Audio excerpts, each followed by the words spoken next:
The next phase is called the coagulation phase, the goal of which is to convert fibrinogen, which is a soluble protein in the blood, to an insoluble protein in the blood called fibrin, or the fibrin fibers, which you saw in the lab. Now, coagulation actually means blood clotting, so that's something important to remember.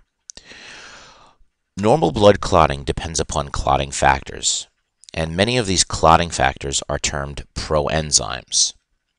So a proenzyme are inactive enzymes which can be converted into an active enzyme. So a proenzyme is an inactive enzyme which can be converted into an active enzyme. This complex that you see in front of you, these three pathways, are what we term a cascade, which basically means like a chain reaction or a domino effect. In other words, one thing triggers the action of the next, which triggers the action of the next, which triggers the action of the next, and so on.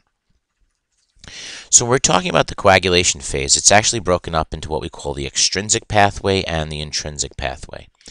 The extrinsic pathway is the result of a pathway that occurs outside of the bloodstream and in the vessel wall. So extrinsic, it starts from the vessel wall. In the intrinsic pathway, the pathway starts from these activated proenzymes that circulate in the blood. In order for them to become activated, they have to attach right here where the cut actually was. So they have to attach to the wall to be activated. So again, extrinsic pathway, it starts here at the vessel wall. The intrinsic pathway, the enzymes circulate through the blood and then they become activated as soon as they attach to the wall. And please go to the next video for the explanation of extrinsic, intrinsic pathways and common pathway.